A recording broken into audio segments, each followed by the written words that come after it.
Hello everyone, Tony East here from Forbes and Locked On Pacers. Last video of the second round, wrapping up Pacers, Cavs, quick 8 minutes on the Pacers winning a series 4-1 that I picked them to lose in 6. I'm a big idiot, you guys all laugh at me. I just did a video for Locked On Pacers on that as well. They were awesome in Game 5, just like the absolute perfect showing of what the Pacers are. I'm going to talk about that today, look ahead a little bit, look around. No video from the arena for that game. I didn't whip out my phone for post-game media very often. Just was chatting, recording, all that stuff. Didn't record pregame because I forgot. So sorry about that. Not a lot of behind-the-scenes stuff. But we will talk about the game now. Pacers won Game 5. Obviously, they're moving on. 114-105, the final score of that one. They'll play the Knicks or the Celtics. Still don't know. I'm recording this after Knicks-Celtics Game 5. The Celtics won, which means the conference finals will start next Wednesday, the 21st. Okay, let's actually talk about the game. The Pacers were terrible early in the game. They were down 19 early in the second quarter. This was like 16 minutes into the action, and I thought, this is a classic what we've seen from this Pacers group kind of game. Last year in Game 5 in Milwaukee, looked like a game they could win. They were up 3-1 in the series. No Lillard, no Giannis. They lost. Last year, Game 5 against the Knicks, a chance to reclaim that series. They got smoked in the Garden, right? They have not had a lot of success on these road Game 5s. So when they went down 19 early, I thought, you know what? We've seen this before. They've come back and won the Game 6 every time. It'd be so easy for them to fold right now. They're down 19 to a good team with 2 other games to go. I wonder if they'll crumble a little bit in the coming minutes. Instead, they got their star to be a star at the perfect time.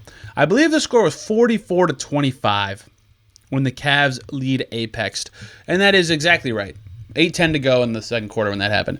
The next basket for the Pacers was a Tyrese Haliburton step-back three-pointer. He had 2 points before he made this three. He had 5 points after. That cut it to 16. That's relevant because, one, this was the start of a heater stretch of threes for the Pacers. They got Nesmith to hit one right after that. Nembhard hit one right after that. Nesmith hit a mid-ranger. Siakam hit 2 free throws. And all of a sudden, it's a 10-point game. Like, there's a stretch from the Pacers in general. The Cavs took a timeout when their lead was 48-41. So from 44-25, that is a 16-4 Pacers run.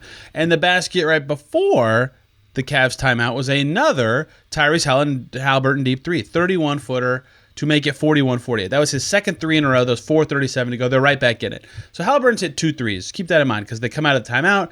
Dean Wade gets an offensive rebound tip layup. And then Tyrese Haliburton hits another 30-foot three.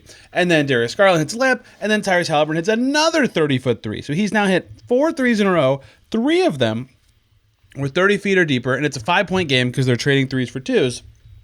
They finally get a stop. Siakam scores. And it's a game again. That stretch, Haliburton's threes were hot. 2 key ones from Nesmith and Nembhard. Good enough defense, not giving up any Cavs threes, even though they gave up a lot of baskets. Got them back in the game so that when Haliburton threw a haymaker with a 35-foot logo three with a minute 16 to go in the second quarter, it felt like, they have all this life. And I joked that they're within 41. Technically, they can win because they outscored the Cavs by 41 in the first half of Game 4. But that stretch meant instead of feeling, I don't know if players ever feel how I feel. It doesn't matter how I feel. I'm not on the team. But I always wonder if they feel like that too. Like, dang, we don't have it. We'll get them next time. They were down 4 points at halftime. They got 3 more points after that 35-foot Haliburton three. But it was 56-52 at halftime after the Cavs were up 19 at one point in the second quarter. And this will sound like coping a little bit, but it felt like, despite losing, I thought, the Pacers might have this one. Because they didn't shoot well to start the game at all. Right? They didn't really get going from 3 until that stretch I just described. And they ended the half at 40% from 3, but they didn't make that many 2s. Their rim defense was terrible. And they were still within 4. It's like, they could clean this up easily. They made 1 of their 8 threes in the first quarter and shot 31%. Like, if they just have a consistent second half, they'll win. Like, they just showed they have a higher peak in this game. They made 7 of their 15 threes in the second half, and they made their 2s, which they did not do in the first half. That's exactly what I thought would happen. Right? They came out in the second half. They were immediately way better than the Cavs to kick off the third quarter, which was a key stretch of the game. Another point where it's like the Pacers believing in themselves and their ability to win. After a quick rage timeout from Rick Carlisle, 57 seconds in, they go down 8. They get a basket from Miles Turner. They get some big baskets from Pascal Siakam and Tyrese Haliburton, and it's a 2-point game. Siakam three-pointer with 7:04 to go in the third quarter. The Pacers are winning 65-64. The crowd is booing. Kenny Atkins taking a timeout, and they never looked back. The Pacers led the rest of the game.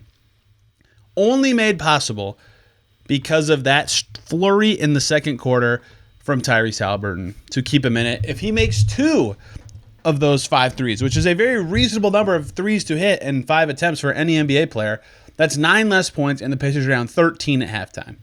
Right? That was a humongous star-level stretch. He finished with 6 boards, 8 assists, already awesome, and 31 points. The Pacers' first 30-point score the entire postseason. He was plus 27. No one else on the Pacers better than plus 17. Mega star stuff from Tyrese Haliburton. He's been very good in many of his closeout games, not all of them. I saw a circulating viral tweet on the day after the game talking about Tyrese Haliburton's closeout games. They conveniently ignored he was not very good in the 3-1 lead game they had against the Bucks last year in 2024, which is weird. But he has been largely good in their wins to close out series, including this one. He was terrific. The second half story to me was all the Pacers players doing the things that make them great, right? No one played outside of themselves in that second half, right? Aaron Nesmith wasn't making shots great. He'll just go get 8 rebounds in one half of a game. Pascal Siakam was 5 for 10 with 4 rebounds, 2 assists, and 12 points, the metronome. Miles Turner did not miss a shot and had 3 blocks in the second half. Andrew Nembhard was 3 for 4 with great defense in the second half. Ben Mathurin gave him tough defense. Obi Toppin hit half of his shots. Thomas Bryant was, not a stretch, the best player on the floor for like 6 minutes of this game. He had a pick-6 dunk. He was awesome with 4 for 5 in that third quarter. TJ McConnell had a rough second half. Basically, every other Pacer did the things that make them great in the second half, whether it was distributing, defending, hitting a certain shot, defending a certain player, doing something that makes them have value to the team and gives them rotation minutes. They all did it in the third and fourth quarters. So the Cavs did have some final punches. They were to be heard from again. They got it to 3. At one point down 6, Donovan Mitchell had 3 free throws to cut it to 3 again. He missed all 3. That was huge. Miles Turner ends up hitting the dagger 3 just a few possessions later. It was still rocky late. They had to survive the Cavs, but they did. And they won the series 4-1. Unbelievable series from the Pacers, who outside of a very bad Game 3, a bad first quarter of Game 5, and some quarters of Game 1 and 2, but they weren't bad. They basically were much better than the Cavs for all but 5 quarters of a 5-game series. 3 games and 3 quarters worth of the Pacers were better were just played. The Cavs were banged up. The Pacers were not. But that's not why the Cavs lost. They'll admit it themselves. Their players who were healthy were not good. Their players who were in and out of the lineup when they returned were fine enough to say that an injury is not an excuse. Their head coach, Kenny Atkinson, said that himself. And the Pacers ran him over. They were just much, much, much better. And they're back to the conference finals for the second year in a row. Remarkable feat, even though they have aspirations for more. They said the league's wide open. They're right. Tatum's hurt. The Knicks are maybe better than them on paper, maybe not. I think the Pacers would be favored to win that series in my mind. We'll see, but this could be a finals-bound Pacers team. They got to earn it, though. Their conference finals opponent will be tough. And we'll have much more on this channel, breaking it all down, videos from their practice. But next up, it's Fever time. I'll be at Fever practice Thursday. Their season opener is Saturday. Busy time of year for me. I absolutely love it. Thank you guys for watching this one. We'll see you very soon.